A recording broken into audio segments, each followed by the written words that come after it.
Hey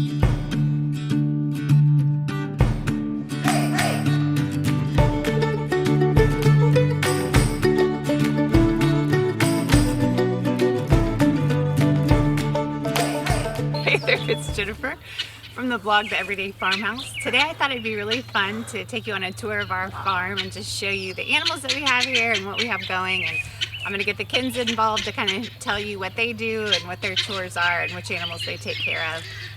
Starting off here, I'm just over here by the steers. We have Simon. He's our milk cow's calf that was with her when we first bought her.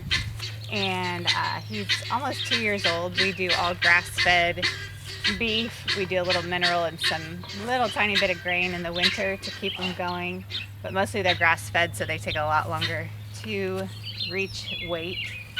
This is Timothy over here. He's kind of a favorite among all of us, and we're not really sure about sending him off to be processed. That's another story, but he actually just had a foot injury where he had some wire wrapped around his foot and had to take a trip to the vet and got that all taken care of, and he's back to good health. He's scratching his head now, but he's also 2 years old. He's a Limousin steer, so he's more of a beef breed, and that's our first experience with that. We've always just raised dairy cattle because they're inexpensive to buy, but we got a pretty good price on him, and so we're trying a beef to see if we like the meat better on those, and they're a real joy to have around. We enjoy them.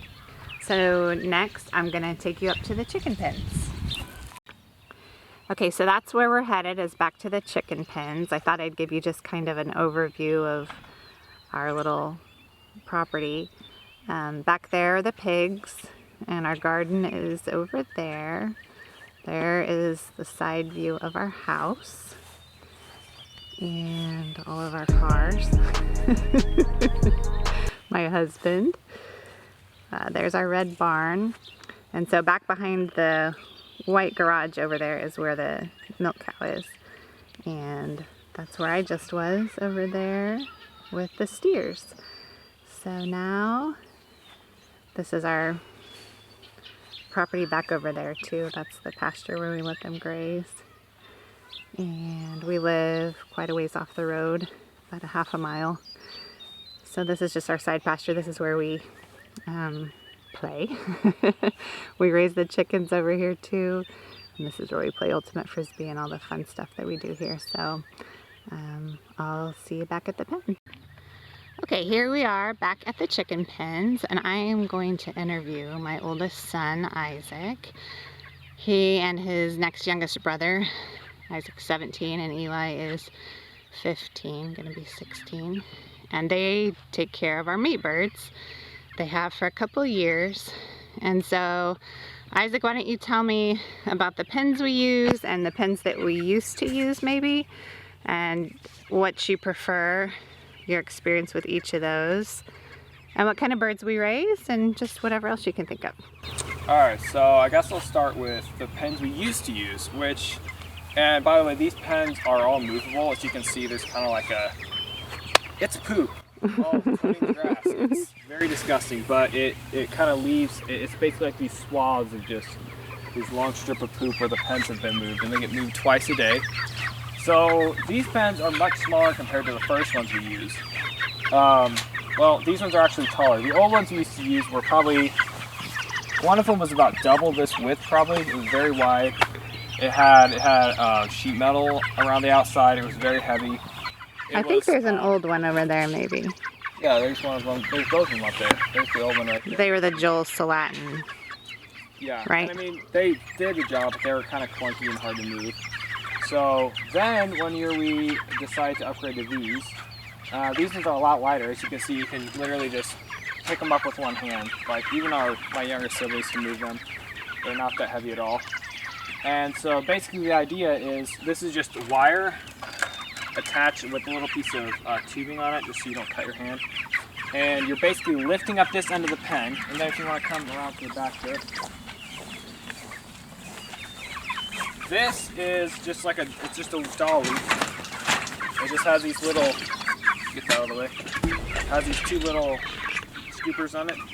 So basically the idea is you slide these underneath the pen, kind of stick it under. So then you're basically jacking this end up. So you take this board, has a little notch in the end, stick it on the handle, and it stays up. So then, typically, and there's not enough room here for us to move them, we have to turn them around. So I'm just going to move it a little bit to show you how we do it. So then you would pick this up and just roll it forward. And you gotta watch you don't push the feet underneath. I just kind of do this, and then I would just do that until I've gone a whole length. But we don't have enough room to do that, so that's all I'm going to do for now. So then, we'll talk about the feeders. So in there, it's literally just half of a pipe, a PVC pipe, and we just cut it in half and then put little pieces of wood on the end to keep the feed in. And then every day I just come here with a 5-gallon bucket of feed, just dump it in there.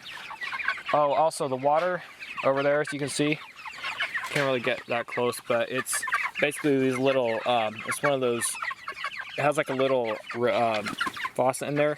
And so whenever you peck, whenever they peck the little thingamajiggy, it basically puts the water out, it shoots the water out into the little red cups. And so it doesn't ever come out unless they peck it, basically. I don't know how to describe it other than that. And where the water's coming from is simply a bucket. It just runs right through the hose. Gravity just carries it down. And that just stops right there inside. It's just inside that little PVC pipe. And whenever they peck their little nipples, it just comes out. And so every day you just fill that up, and it's actually really easy. And yeah, I guess that's it for now. And where do we get these chicken house plans for this tractor? I don't remember the name of the guy. I think his name was John Suskovich or something like that. Suskovich. Anyway, he sells his plans online. He sells his book, and we bought that. It was worth the $10 or whatever he charges for it, because we built, how many did you guys build? 4 maybe? Yeah, we built 4. There's 2 other, you can see the other 2 down there. They don't have the tarps on them because we usually do like over 100 chickens, but this time we only did 60, so we only need to set up these 2 pens. Okay, and so why did we only do 60 this time instead of 100? Well, because it's just more manageable to be able to do only 60, and we only need, I prefer doing smaller batches. So you're talking about for processing then? Exactly, because like if you have 150 chickens, that's like over a day. I mean, depending on how fast we go, it's like over a day of processing, and it's just a lot more work. So I prefer to do more smaller batches, okay, rather than one big one. And what kind of chickens are these? These are Cornish cross meat birds. Okay. And we have a hatchery near our house, so we're able to buy them really easily from them when they're chicks. And how long do we raise them? About 8 weeks, I believe. Yeah, it's about 8 weeks. So after 2 weeks, we hatch them in like a brooder house, and so we have a kind of built a confined area. So as little chicks, they just run around in there, and they have to be under light depending on the season. So if it's a little chillier, you got to put them under light, a heated lamp, so that they stay, I believe it's 90 degrees. And then after about 2 weeks, we move them out to pasture, like you see them right now, and then they just. Yeah, that's where they get big, and until it's butcher time. And depending on the weather, sometimes we have to wait 3 weeks. It just depends on the season, whether or not it's warm enough. And we can still lose them sometimes. We lost a couple the other night, right? I mean, you always lose some, which is kind of sad, but you always lose at least 2. Like we try, but you always lose. There's weak ones, and sometimes like then the weak ones and these we usually get just trampled, sometimes. So. Well, the other night it was super windy. They don't care for the wind, and it was really rainy, and so sometimes they don't do well with that. But otherwise, this has been a really healthy batch. All right. Well, thank you, Isaac. You're welcome. Okay, now I'm going to head over to the pigs, which are across this field, and I think my husband's going to meet us over there. Okay, now we're up at the pigs. And these are a Berkshire Cross, I believe, a heritage breed. And this is my husband. And he's gonna feed them.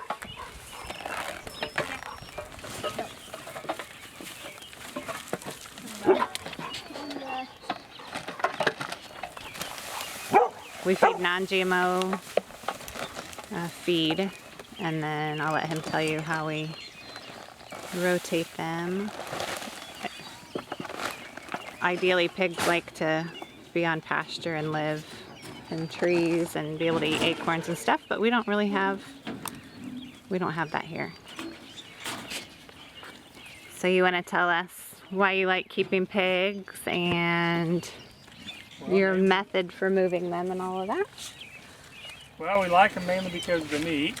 It's a lot better than what you get at the store. The bacon's delicious. I move them I keep them in pens like this because I had some bad experiences with bulls getting out with electric fence, and I'm not home quite enough to stay on top of electric fence, so I'm a little gun shy. So we use this pen, and it's 16-foot panels. And we just double them up, and then we just keep moving it in squares, lengthwise, or adding this way or adding that way, depending where we're going. And we're putting them here in this area that I would like eventually to be gardened. And they till it up, and then after they're done, you can see up there some places where we've already had them, and then we till that in. We're trying to keep on top of that tilling and use them to help root up some of these weeds and turn that into bacon. So that's what we're trying to do here, and we supplement with some feed because they eat a lot fast. Mm-hmm. These are Evelyn's favorites. Evelyn, why do you like having pigs?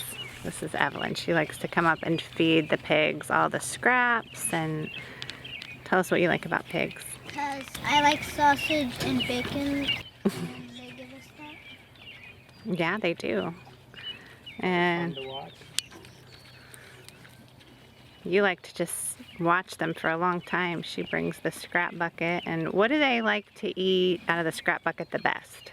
I don't know. I think eggshells. Eggshells.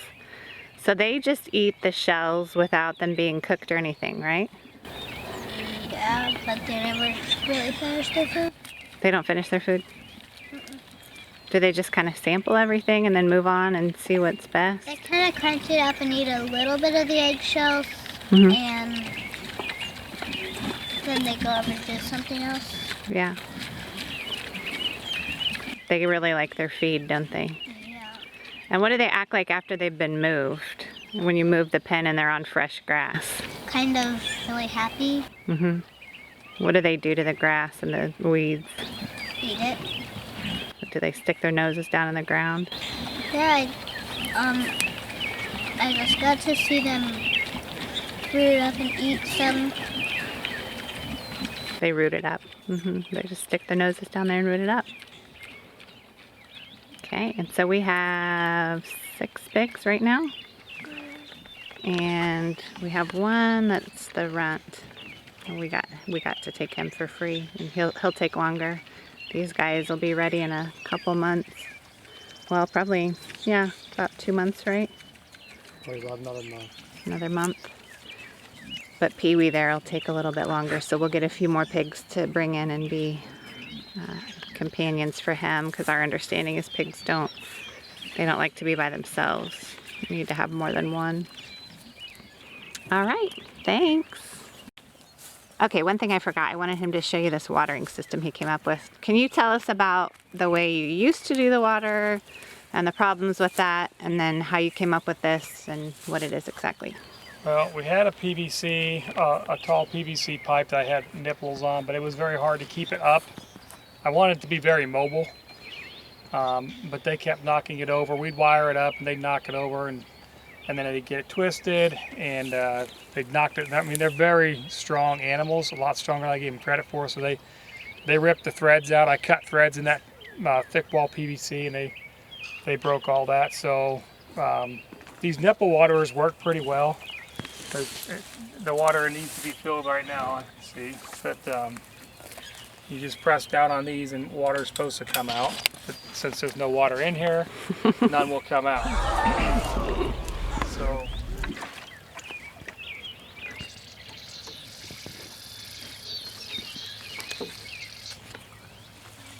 air coming out. The other things I've used buckets, but they would just drink out of the buckets, stand in the buckets, and they'd tip them over, and then they'd make a big mud hole, and then they'd constantly jumping in it. So it was never clean. So we like this system here with the nipple waterers. They can't stomp on it, obviously. They can still be misbehaving, and they can just hold their mouth on it and let their water run out and make a mud hole still. So they have a lot of personality, and they're naughty. But that's what we have here. We just use a hose to hook this up so it's still very mobile. And I have this wired in here because they'll tip these over and knock them over, pick them up. So it just keeps them tied in, and this has worked fairly well. It's a little more of a pain to move this. Well, we're going to make something else eventually that will allow us to move the water easier, but this is what I had laying around, so that's what we use, some old rotten pallets. Okay, very cool. Thank you. Okay, now I'm heading down here. That's our property back there. We just came from behind the house, and now I'm coming down here. The pigs are back behind the house, and this is the area where we keep our milk cow and her calf. We keep our laying hens, and we have a brooder house here. Now, all these little buildings were here when we bought this property, and our kids right now have this elaborate, it's like their clothesline there, which is an old roost, and they play on top of this chicken house. So that's all that ornamentation here. Here's Charlotte, our baby calf. She was born, I think, March 6th, and this is, I don't know, April something, getting toward the end of April. And we have an artesian well, so it just overflows water all the time. And there's some of our chickens and guineas over there. We let them free range, although we frequently talk about not letting them free range because they poop on everything. This is Penelope, our milk cow. And these are my two chicken keepers here. This is Lily and Luke. And they're gonna take us down and show us the baby hens that we have right now, the little pullets. Oops, I can't see your face. And the pullets and our laying hens where they live. So I'm gonna climb over the fence and meet them down there. Okay, so like I said, this is a pretty old building, but if you've ever put in the counted the cost of building a chicken house, especially one this size, you realize that this is, well, it doesn't look like the greatest. It works really well. My husband built the doors and such, and we've had to keep up with mending holes and that sort of thing. There comes some guineas. But it serves us well, and I don't know, it might be too dark to see anything in here. Really, I think it's going to be too dark to show the inside of the chicken house. It's getting to be evening time. But you can just come out and show us the eggs that you collect out of there. So we just line the floor with pine shavings. All right, so guys, tell me how many hens do we have right now, and how many roosters and all of that? 25 and 2 roosters. 25 counting in the guineas and the 2 roosters. Okay, so counting the guineas. Now, do the guineas lay eggs? No. Yeah. Well, they lay eggs, but what do they usually do with them? Hatch chicks. They do. So they usually will take off and hide somewhere and keep a little nest. And how many batches of guineas do you think we've had here? Well, a bunch. Yeah, we've had a lot. Are guineas good mamas usually? No. No. All guineas, they lead their chickens through tall, wet grass. They're Keats, right? Their babies are called Keats. They do. They're not the best mamas, and so a lot of times there goes our rooster. He's actually really nice. That's Mr. Rooster. Yeah, we have two. I didn't realize that until recently, but we do have two roosters, which Yeah, it's still. isn't ideal, but they actually don't fight, which is kind of nice. So, anyway, why don't you show us the baby chicks? We'll head over. Okay, you turn the light on over there? Okay. So this is what we use for our little brooder house. And I also think it's going to be too dark in there for you to see anything, but maybe they would grab a few little chicks and bring them out and show us. These will be our next batch of layers. And they saw a snake down here the other night, so we make sure to keep the netting and stuff tight so that snakes can't get in. Because I think it was just a rat snake or something like that. It had a rattle, which is a little crazy. But it wasn't a rattlesnake. My son looked it up. Okay, here she comes with a baby chick. Do you know how old these chicks are? How old do you think they are, guys? At least maybe 2 weeks old. Maybe 3. I think 3 is closer. Penelope is waiting to be milked. Our big girls are coming down to milk her, and so she's letting them know that she's impatient. Now, how many new chicks did we get? I don't know. I think we got 30. I think that said 35. I don't know. 30 or 35, okay. Yeah. And so it's been your job to feed them and water them, right? Okay. Okay, so here's Lily. She got some eggs out of the chicken house, and these are really pretty eggs. All different colors. Did you dye these eggs? No. You didn't? We have different kinds of chickens, and different kinds of chickens lay different kinds of eggs. So what kind of chicken lays those blue and green eggs? Do you know? They're called Americana chickens or Aracanas. There's different ones. Yeah. Some people call them Easter egg layers, right? And I honestly don't know what breed we have right now. But we have all different kinds of chickens, just what people call like a barnyard mix. And we have some colorful chickens. yeah, so it's kind of fun to get all those different color eggs. It's kind of like a treat. All right, Lily. Well, thank you so much. Okay, I hope y'all can hear. It's not windy, which is nice, but my husband's string trimming. That's why he had the safety glasses on when I was interviewing him about the pigs. I'm like, I have your safety glasses on. He said, well, I was getting ready to string trim, so I interrupted him for talking about pigs. But these are my 2 oldest daughters. They are our 3rd and 4th. Our 2 boys are the oldest. And here goes Penelope. She knows what to do. We used to just milk her out in the field, and after this calf, she has been so... Here comes Charlotte. She was really persnickety and did not want to let us milk. I don't know what her problem was. So we had to start putting her in the stanchion, and we didn't lock her in or anything, but just it took some routine of working with her. This old building is my favorite building on the place, and it's very broke down, but it works well for us. And again, it's dark inside. I don't know that we're going to be able to see in there to see the setup very well, but I'll do my best. I might have to just adjust some of the settings. I don't know, but we'll see what we can see in there. And she might get irritated. My girls are usually not dressed up to milk. Today's Sunday. We had church, so nobody changed clothes, but we did a family picture, and I was like, oh, let's do a farm tour because it's not windy, which is just so rare. So you can kind of get an idea of our setup here. Pretty rickety, really, but yeah, it works for us. So this is evening time. We usually milk her twice a day, and the girls have just done such an amazing job taking over that chore. I used to milk a lot, and I just don't anymore, which I do enjoy it. But we have a new baby, and it's kind of nice to have them. I'm gonna hop over here to the other door so you can see in there a little better. Oh, I'm probably agitating her. Sorry. So ideally, you know, it's nice if the headlock locks, but she gets really bent out of shape about that.